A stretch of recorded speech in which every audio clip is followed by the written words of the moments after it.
Ambassador Kethvar of the Zephyrian Trade Council couldn't suppress the clicking sound his mandibles made when amused.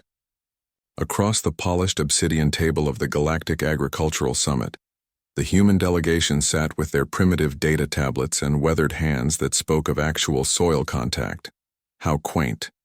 Surely the Terrans jest, Kethvar announced to the assembled representatives of 47 worlds. They propose to feed the Outer Rim colonies with dirt farming? His translation device emphasized the archaic term with obvious disdain. Dr. Sarah Chen, head of Earth's agricultural ministry, remained calm despite the ripple of chittering, buzzing, and harmonic laughter that filled the chamber. Beside her, Farmer Jake Morrison, whose presence at such a high-level summit had already raised eyebrows across the galaxy, simply chewed on a piece of wheat he'd been growing in his pocket. Ambassador Kethvar, Dr. Chen replied evenly, our proposal is quite serious. Earth's agricultural systems can produce sufficient food for the 17 colony worlds facing famine. The Altarian delegate, a crystalline being whose voice resonated like wind chimes, joined the mockery. Honored humans, you're charming.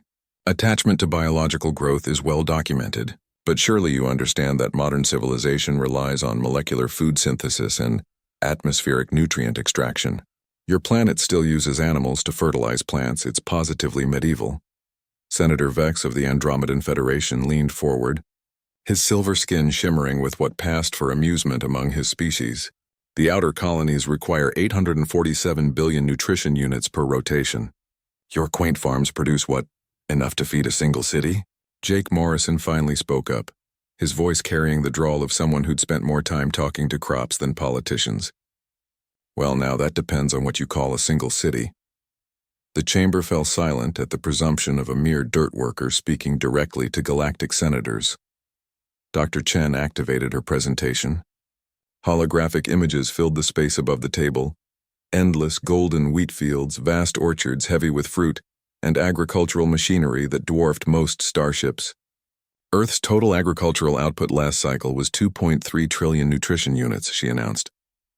We currently export food to 43 worlds and maintain strategic reserves capable of feeding the entire inner rim for 6 months. The silence stretched longer. Ambassador Kethvar's mandibles stopped clicking. Impossible. Our intelligence reports indicate Earth's population is barely 8 billion. Such output would require dirt, Jake Morrison said simply. Good old-fashioned dirt. And the know-how to make it work. Over the next hour, Dr. Chen methodically dismantled every assumption the galaxy held about human agriculture. She showed them Iowa farms that stretched beyond horizons, where a single-family operation could feed 1 million beings. She displayed the vertical farms of Singapore, producing 60 times more nutrition per square meter than any galactic hydroponic facility. But it was Morrison who delivered the killing blow. See, y'all got hung up on efficiency, he said, standing and walking to the holographic display. You figured out how to make food fast, cheap, and sterile, but you forgot the most important part. He gestured to an image of soil teeming with microscopic life. This here's what we call a living system. Every spoonful contains more organisms than there are stars in the galaxy. They don't just make food, they make food that makes you stronger, smarter, and healthier. The Altarian delegate's crystalline form flickered with confusion. But molecular synthesis provides exact nutritional requirements. Sure does, Morrison agreed. And that's why your colony's got 15 different deficiency diseases, brittle bones, and immune systems weaker than wet paper. Your synthetic food gives them exactly what they need to survive, but not what they need to thrive.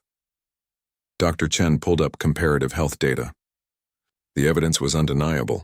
Beings who consumed Earth-grown food showed 340% better immune responses, increased cognitive function, and lifespans that exceeded synthetic food populations by decades. Senator Vex's silver skin had turned a pale gray. The medical implications alone.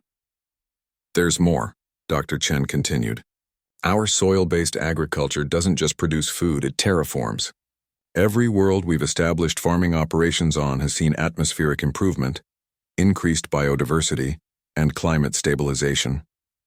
The Kepler 442b colony went from marginal habitability to garden world status in 20 years. The chamber erupted in urgent conversations as delegates conferred with their home worlds. The outer colonies weren't just facing famine, They were facing ecological collapse. Worlds that had relied entirely on synthetic food production for centuries were discovering that their populations were becoming increasingly frail and their environments increasingly sterile.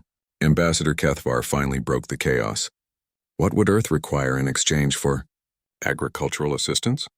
Morrison and Dr. Chen exchanged glances. They'd prepared for this moment. Nothing you can't spare, Morrison said with a slight smile. Just respect for the dirt. Within 6 months, human agricultural advisors were scattered across 17 worlds, teaching alien farmers how to read soil composition, how to rotate crops, and how to work with nature instead of against it.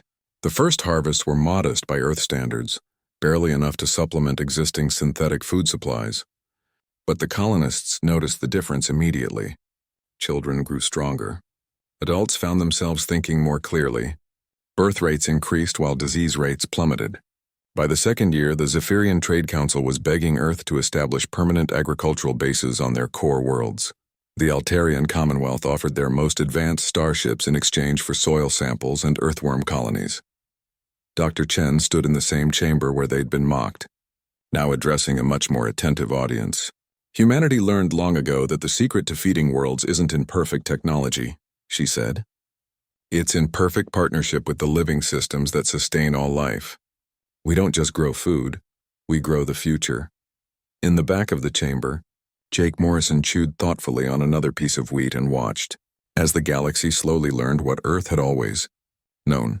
Sometimes the most advanced technology is the one that's been perfected over millions of years. The dirt beneath their feet wasn't primitive. It was the foundation of civilization itself.